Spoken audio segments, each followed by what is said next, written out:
Oh là là, quelle catastrophe ce jardin! Depuis que c'est Bernard et les enfants qui s'en occupent, c'est du n'importe quoi!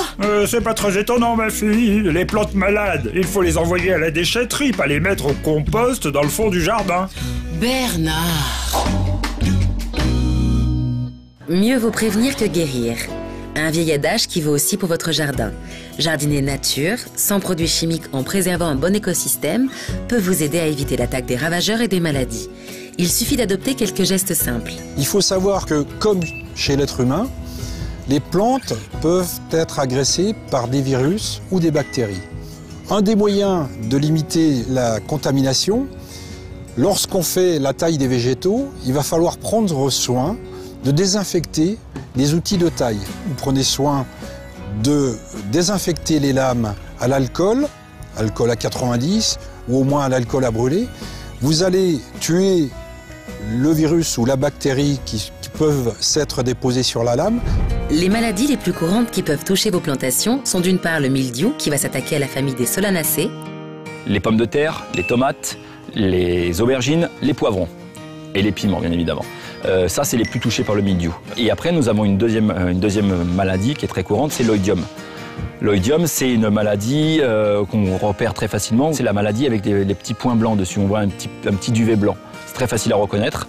Elle, c'est pareil. C'est concombre, courgette. C'est une autre famille. C'est les cucurbitacées qui sont plus touchées par ça. Il est déconseillé de jeter ces plants malades sur le compost du jardin, car sa température n'est pas assez élevée pour éliminer les maladies. Et surtout, ne les abandonnez pas dans un coin du jardin.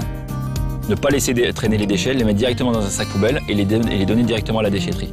Une autre solution consisterait, si vous avez des poules, à les donner aux poules. Les poules en aiment bien, elles s'en fichent que ça soit malade ou pas malade, elles ne sont pas très regardantes là-dessus. Donc on peut le donner aux poules aussi. Autre bête noire des jardiniers, les nuisibles. Là encore, des techniques simples existent pour éloigner les ravageurs.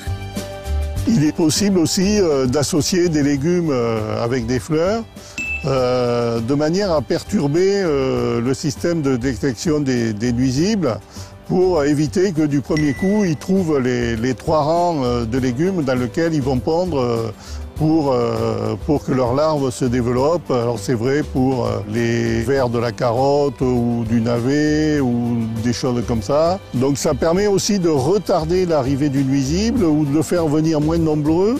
Du coup, ça permet aussi aux insectes utiles d'intervenir et ça permet de sauver sa récolte de manière suffisante.